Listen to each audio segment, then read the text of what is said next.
What if you couldn't simply go to the grocery store or market and buy what you needed? There is no shortage of food on the shelves, but you do not have the money to purchase the food. This is an issue that millions of people face, all across the world, in countries big and small, rich and poor, each and every day. Access to food is dictated by several different factors like political strife, environmental disasters, or social circumstances. And access, rather than availability, is the key to determining food security. You can define food security as the ability of all people to have enough food for an active and productive life. Food security, or the inverse idea of food insecurity, is determined by three factors. Food security has three aspects. There's food availability, food access, and food utilization. Food availability is where there's enough food in a market or in a store in a particular area to buy, and there's enough food in the region for everyone to get enough food.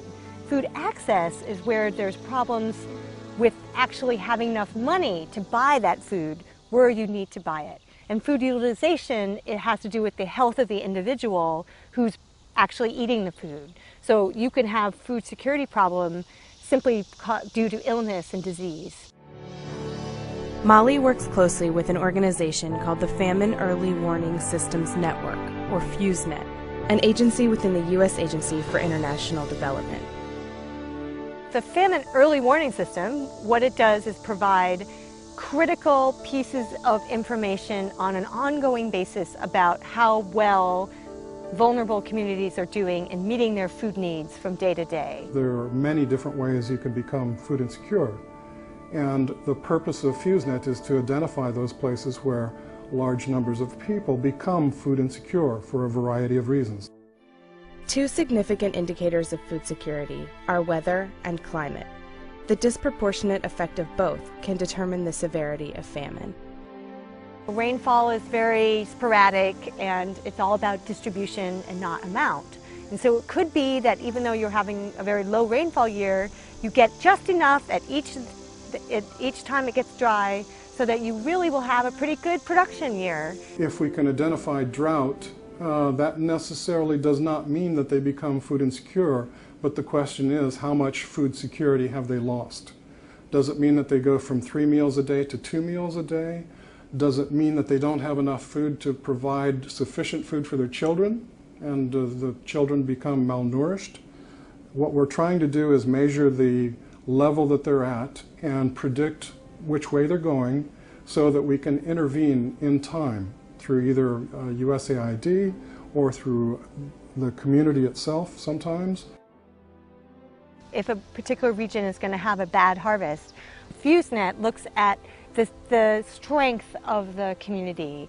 They look at how much food was produced in previous years. Is this the first bad year after many good years, or is it the 5th bad year in a row? So it's all about context. If we understand the context, we can then provide accurate early warning of a crisis before it comes down the pike.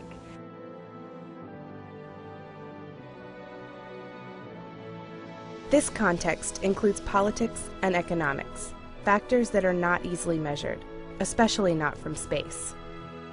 What a space-based perspective can provide, however, is valuable information about crop health.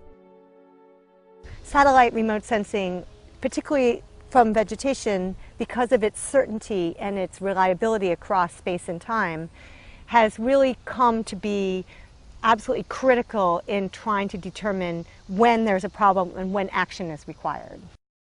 Having that early look at production that we get from remote sensing observations is critical to having the pieces in place and the analysis done and the people forewarned, so that if there is a requirement for sending out food assistance, we will have all the little pieces in place so that we can do that in a rapid way. NASA will continue to provide this essential data, and organizations like FEWSNET will continue to combat the factors that cause famine.